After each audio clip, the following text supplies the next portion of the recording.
ஆவின் பால் விக்குதுல அந்த அரசு. எங்க யாராவது இந்த கூட்டத்துல கேட்கணும்ல, மாடு இல்லாம எப்படா இவ்வளவு பால் வருது, எத்தனை லட்சம் லிட்டர் பால் விக்கிற மாடங்க. ஆனா மாடு மேய்க்கணும்னா பழமைக்கு கூட்டிட்டு போறாப்ல. எல்லாரும் ஐஏஎஸ் ஆயிருங்கடா, எல்லாரும் ஐபிஎஸ் ஆயிருங்க, எல்லாரும் டாக்டர் ஆயிருங்க. டாக்டர் ஒரு நோயாளி வந்து உட்கார்ந்த உடனே நீங்க மில்க் எடுத்துக்கணும், எக் சாப்பிடணும், வெஜிடபிள்ஸ் நல்லா சாப்பிடணும், ஃப்ரூட்ஸ் சாப்பிடணும், கீரை நல்லா சாப்பிடுங்க அப்படின்னு. அது எங்க இருந்து வரும் டாக்டர்?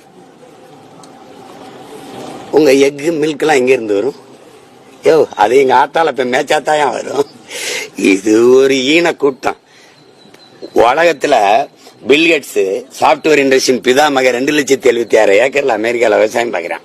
பில்கேட்ஸ்ல உங்களை மாதிரி ஊடகங்கள் போய் கேக்குது, என்ன பில்கேட்ஸ் எதுக்கு விவசாயம்? அங்கதான்டா நிரந்தர பொருளாதாரம் இருக்கு, அங்கதான்டா எல்லாருக்கும் வேலை கொடுக்க முடியுங்கிறான்.